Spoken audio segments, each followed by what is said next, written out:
नमस्कार दोस्तों, स्वागत है आपका। कैसे हैं आप सब? उम्मीद करता हूं आप सब स्वस्थ होंगे और खुशहाल होंगे।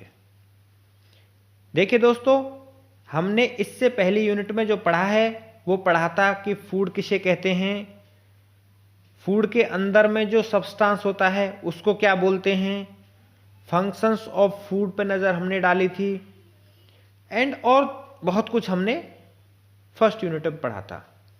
अब हम जो पढ़ने वाले हैं वो पढ़ेंगे न्यूट्रिशन, यानी इस वीडियो में हम यूनिट नंबर 1 के न्यूट्रिशन टॉपिक को कवर करने वाले हैं। आइए सबसे पहले नज़र डालते हैं कि मीनिंग क्या है, एक्चुअली न्यूट्रिशन कहते किसे हैं।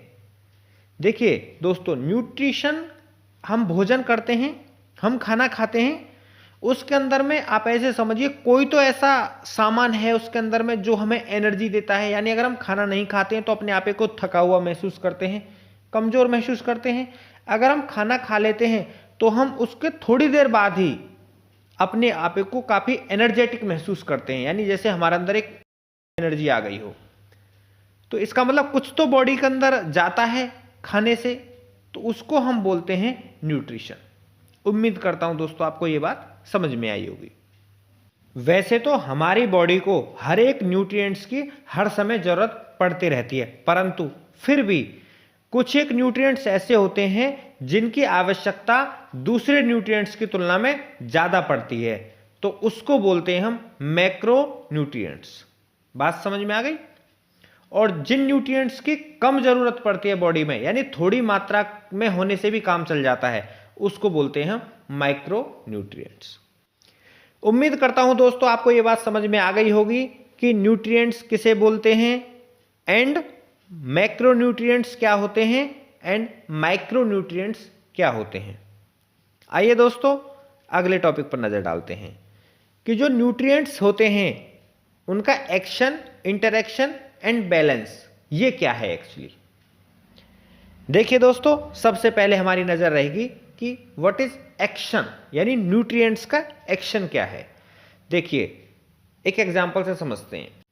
जैसे हमारी बोन को बनाने के लिए calcium, phosphorus and other minerals की जरूरत पड़ती है, तो एक्चुअली एक्शन किसे बोलते हैं। जैसे बोन को बनाने के लिए कैल्शियम चाहिए होता है, तो कैल्शियम का एक्शन क्या हुआ, बोन को बनाना।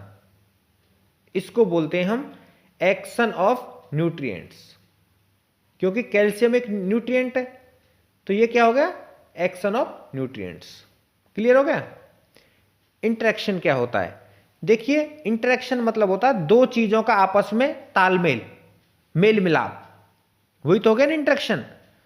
एक्चुअली बोन को बनाने के लिए, हम बोन का ही एग्जांपल दोबारा से ले लेते हैं। बोन को बनाने के लिए जैसे मैंने आपको बताया, बोन के लिए कैल्शियम और फास्फोरस की जरूरत पड़ती है, तो ये दोनों हमारे पास में लगभग इक्वल प्रोपोर्शन में होने चाहिए और इन दोनों का आपस में बॉन्डिंग होना चाहिए। तो वो क्या कहलाएगा हमारे पास में, इंटरेक्शन। यानी दो न्यूट्रिएंट्स आपस में मिलके एक कोई तीसरी चीज बनाते हैं, तीसरी चीज बनाने में मदद करते हैं, तो यह तीसरी चीज बनकर तैयार हो जाती है। जब दो न्यूट्रिएंट्स आपस में मिलते हैं तो उसको हम कहेंगे इंटरेक्शन। जैसे हम सोचें कि अगर मान लो बोन को सिर्फ कैल्शियम से बना देते हैं, उसमें फास्फोरस नहीं आना चाहिए न्यूट्रिएंट, तो बोन नहीं बन सकती, अच्छी बोन नहीं बनेगी। यानी दोनों चीज होंगी आपस में, एक दूसरे से इंटरलॉक होंगी बढ़िया से, तो वो चीज जो है हमारे पास में बन के रेडी हो जाएगी तीसरी। अब बात करते हैं बैलेंस की। एक्चुअली बैलेंस का मतलब होता है हमारे पास में, जैसे मान लीजिए कि हमें कितना कैल्शियम चाहिए और कितना फास्फोरस चाहिए, दोनों का जो मात्रा है वो बराबर होनी चाहिए, जितनी जितनी चाहिए उतनी उतनी मात्रा होनी चाहिए एक्चुअली जरूरत के मुताबिक, तो हमारे पास में एक अच्छी बोन का निर्माण हो सकता है। आइए दोस्तों एक अलग एग्जाम्पल से समझने का प्रयास करते हैं। देखिए दोस्तों, जैसे मान लीजिए हम बोन को ना लेकर के हम एक साधारण सी चीज ले लेते हैं। मान लीजिए हम एक घर बनाने जा रहे हैं, उसमें अगर मान लीजिए हमने सीमेंट को और पानी को और रोड़ी बदरपुर को ठीक से बराबर मात्रा में नहीं मिलाया, उनका बैलेंस नहीं किया ठीक से, तो हमारे पास में जो मसाला बन करके तैयार होगा वो उस की जो बॉन्डिंग है वो उसके साथ में अच्छी नहीं होगी, बैलेंस ठीक नहीं होगा, तो वो मकान ठीक से नहीं बनेगा, क्योंकि जो ईंट है वो मसाले को ठीक से नहीं पकड़ेगी।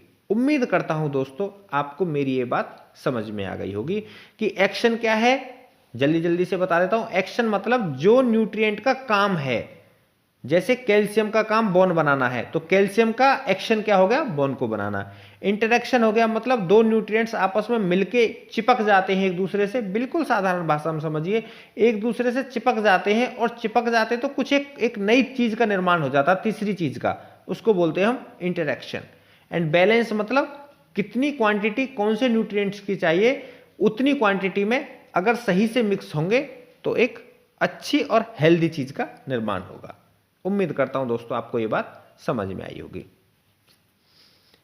आइए दोस्तों नजर डालते हैं अगले टॉपिक पर, handling of food and nutrients by the body. मतलब बॉडी हमारी फूड को कैसे हैंडल करती है और न्यूट्रिएंट्स को क्या काम करती है बॉडी में। आइए नजर डालते हैं। देखिए दोस्तों, हम सभी जानते हैं कि हम अपने मुंह के थ्रू खाना खाते हैं। हम अपने जब मुंह से खाना खाते हैं तो मुंह में उसको चबा लेते हैं अच्छी तरीके से, चबाने के बाद में उसको स्वेलो कर लेते हैं, और जैसे ही वो हमारे पेट में जाता है तो वहां से कुछ पेट से क्या एक्चुअली मुंह के अंदर से ही एंजाइम्स हमारे मिलने शुरू हो जाते हैं खाने के अंदर में। जैसे मुंह के अंदर से एंजाइम अमाइलेस हो गया, वो मिलना शुरू हो जाता है, और पेट के अंदर जाता है तो भी कई एंजाइम्स मिक्स हो जाते हैं। फिर स्मॉल इंटेस्टाइन, लार्ज इंटेस्टाइन में हम जो है फिर इस तरह से जैसे खाना घूमता है तो कई कई तरह के एंजाइम्स मिक्स हो जाते हैं हमारी बॉडी के अंदर से निकल करके। तो उसको हम, उस प्रोसेस को हम बोलते हैं एक्चुअली डाइजेशन, यानी पाचन क्रिया। अब क्या होता है, जैसे हमारा क्या बोलते हैं, खाना पचना शुरू होता है तो जो इंटेस्टाइन होती है, इंटेस्टाइन एक्चुअली आंत को बोलते हैं, तो जो आंत होती है हमारी, इंटेस्टाइन होती है, वहां से जो न्यूट्रिएंट्स होते हैं एक्चुअली वो ब्लड के अंदर में आ जाते हैं और ब्लड से सर्कुलेट होके पूरी बॉडी में पहुंच जाते हैं। तो जो इंटेस्टाइन से ब्लड के अंदर आते हैं एक्चुअली, उस प्रोसेस को हम बोलते हैं एब्जॉर्प्शन, यानी सोखना। आइए दोस्तों अब नजर डालते हैं हम कि भाई बॉडी ने इनको हैंडल कैसे कर लिया। तो जैसे मैंने आपको बताया कि भाई जो न्यूट्रिएंट्स थे वो तो ब्लड में मिल गए, ब्लड से मिलकर पूरी बॉडी में पहुंच गए, अपना काम कर रहे हैं, और जो फालतू का वेस्ट बच गया उसको हम फेकस यानी लैट्रिन बोल सकते हैं हम साधारण भाषा में, वो बाहर हो जाते हैं बॉडी से। काम की चीज जो होती है बॉडी में रुक जाती है, और फालतू का जो गंदगी होती है वो सब बाहर हो जाती है। ये जो हैंडलिंग है इसको हम बोलते हैं हमारे पास में handling of food and nutrients by the body. इस तरह से हमारी बॉडी पूरे न्यूट्रिएंट्स और फूड को हैंडल करती है। आइए दोस्तों अगले टॉपिक पर नजर डालते हैं, social, psychological and economical aspects of the nutrition. यानी न्यूट्रिशन का सामाजिक, मानसिक और आर्थिक एक्सपेक्ट क्या है। देखिए दोस्तों, ये बात हमें दिमाग में रखनी चाहिए कि भारत, हम एक्चुअली भारत का रहने वाले हैं, तो हम सबसे पहले इंडिया की बात करेंगे कि इंडिया के अंदर में एक्चुअली मल्टी कल्चरल लोग रहते हैं। अलग अलग सोसाइटी का अपना अलग अलग सिस्टम है, खाने का, पीने का, रहन सहन सब कुछ अलग अलग है। आप ये नहीं कह सकते कि मैं ये खाता हूं तो आपको ये खाना पड़ेगा, जब मैं ये नहीं खाता तो आप ये नहीं खा सकते। ऐसा आप किसी को कमिटमेंट नहीं कर सकते। देखिए दोस्तों, अब बात करते हैं हम social and cultural aspects of the eating. देखिए दोस्तों, यहां तो नाम से ही क्लियर हो रहा है कि सोशल एंड कल्चरल, यानी हर एक सोसाइटी का उसके हिसाब से अपना खाना होता है, और एक कल्चर होता है जिसके हिसाब से हर एक आदमी जिंदगी जीता है। उदाहरण के तौर पर समझते हैं, मान लीजिए एक परिवार है जहां पर देखेंगे आप कि सभी लोग वेजिटेरियन हैं, यानी सात्विक खाना खाते हैं। तो अगर आप मान लो उनको आप बोल दोगे कि भाई आपको इस न्यूट्रिएंट्स की कमी है तो आप अंडा खाइए, तो वो तो अंडा नहीं खाएंगे क्योंकि वो तो सात्विक फूड खाते हैं। तो इसलिए दोस्तों जब भी कभी हमें बताना है पेशेंट को उसकी डाइट, तो पहले पेशेंट को पूछ लेना है कि वो वेजिटेरियन है, नॉन वेजिटेरियन है या फिर एग ईटर है। समझ में आ गया दोस्तों? ऐसे मैं आपको बताते चलता हूं थोड़ा सा कि कितने तरीके का फूड होता है। नॉर्मली 3 तरीके का फूड होता है, सात्विक फूड, राजसिक फूड एंड तामसिक फूड। सात्विक फूड किसको बोलते हैं? जैसे मैंने आपको बताया मिल्क प्रोडक्ट, है ना, इस तरह का खाना, और इस तरह से ऐसा मानते हैं कि सोच और विचारधारा जो होती है आदमी की बहुत अच्छी होती है और काफ़ी पॉजिटिव होती है जो लोग सात्विक खाना खाते हैं। दूसरा हो गया राजसिक फूड। राजसिक में क्या हो गया? बहुत स्पाइसी खाना, पूड़ी पापड़, चाय कॉफ़ी, ये सब हमारे पास में राजसिक फूड में आता है। अब बात करते हैं तामसिक फूड की।